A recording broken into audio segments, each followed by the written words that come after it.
Madame la Présidente, Monsieur le Premier ministre, Mesdames et Messieurs les ministres, chers collègues, la démocratie est définie comme une forme de gouvernement dans laquelle la souveraineté appartient au peuple.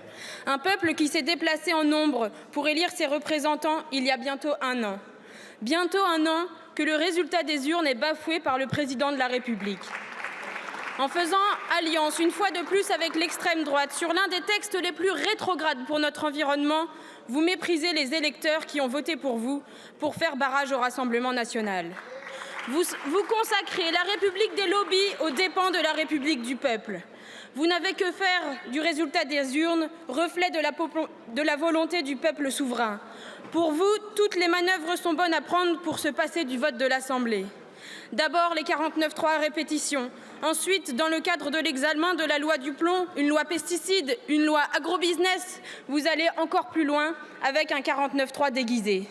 Pour la première fois depuis 40 ans, le rapporteur dépose une motion de rejet sur son propre texte, ou plutôt celui dicté par les lobbies de l'agrobusiness et par M. Rousseau, le patron de la FNSEA.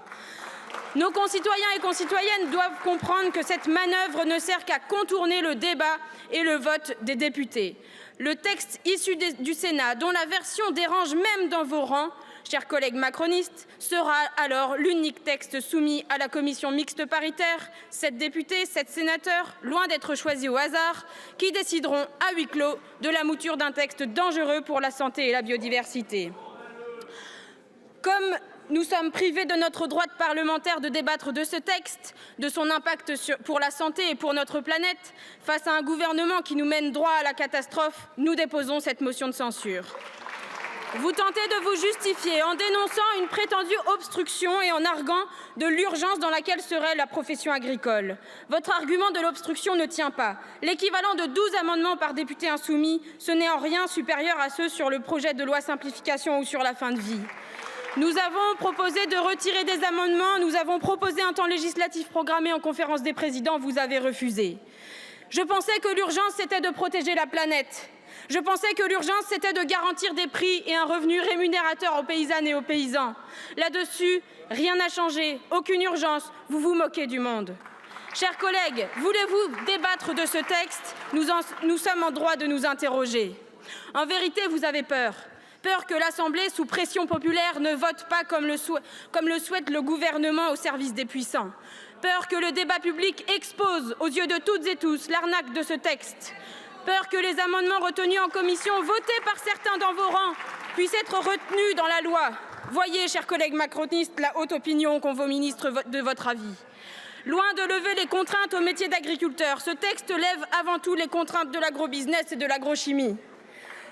En premier lieu, en revenant sur la séparation vente-conseil des pesticides, vous permettez à l'agrochimie de continuer à faire pression sur les agriculteurs pour répandre toujours plus de produits dangereux et néfastes qui les rendent malades, et nous avec. Puisque vous refusez de regarder les victimes et leurs familles en face, je vais, une fois encore, les faire entrer dans cet hémicycle. C'est notre rôle de député de faire entrer la vie des Françaises et des Français dans nos débats, au lieu de recopier bêtement les amendements écrits par les lobbyistes de l'agrobusiness.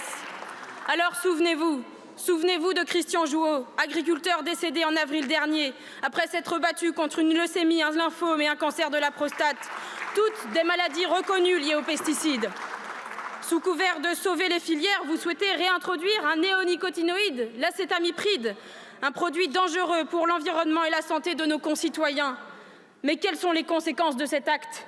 Collègues, souvenez-vous d'Alain Chotard, agriculteur décédé ce 31 mai, après avoir lutté pendant 30 ans contre la maladie de Parkinson, causée, elle aussi, par les pesticides. Et les ravages des pesticides ne s'arrêtent pas à la frontière des champs. Ouvriers de l'agro-industrie, fleuristes, paysagistes ou voisins, nous sommes toutes et tous concernés. Exposé durant 23 ans aux pesticides dans le cadre de son travail, souvenez-vous de Pascal, jardinier municipal décédé d'un cancer lymphatique. Sacrifier la santé des agriculteurs et des citoyens pour les profits de quelques-uns, voilà ce que vous faites avec ce texte. Même la santé des enfants est menacée, oui, celle des enfants. Souvenez-vous d'Amy, décédée à 11 ans après 7 ans de souffrance d'une leucémie. Et la Cour d'appel de Rennes a confirmé que la maladie avait été causée par l'intoxication aux pesticides de sa maman fleuriste durant la grossesse. Souvenez-vous de cette loi que vous aurez laissée passer quand vous visiterez dans vos circonscriptions les services d'oncologie pédiatrique. Aujourd'hui encore, les médecins alertent sur l'exposition des enfants au cadmium via notamment les céréales ou les pommes de terre et le risque de cancer du rein ou du foie. Cette loi ne règle rien, elle acte des impasses économiques dans lesquelles s'est embourbé notre modèle agricole. Regardez, le doublement de la surface des vergers de noisetiers en France depuis 2010 a favorisé la prolifération de ravageurs. Une monoculture et une concentration de la production encouragée par Ferrero pour gonfler ses 751 millions de bénéfices. En plus de détruire les écosystèmes en Indonésie pour produire de l'huile de palme, Ferrero contribue à la pollution des eaux et des sols. Lorsque l'utilisation de l'acétamipride aura tué toute la biodiversité, rendant les terres infertiles, que direz-vous aux producteurs et aux productrices? Vous refusez d'écouter les scientifiques et les agriculteurs qui ont des solutions alternatives. Sur les betteraves, l'ANSES a rendu un rapport en 2018 qui mentionne 18 méthodes alternatives aux pesticides. Et par ailleurs, l'agence bio finance une sucrerie 100% bio dans le Nord qui donnerait une véritable alternative aux betteraviers. Mais voilà, après avoir soutenu la suppression de l'agence bio en janvier, le gouvernement ampute drastiquement son budget, mettant en péril ce projet. S'aligner sur le moins 10 ans ne nous permettra pas d'être plus compétitifs.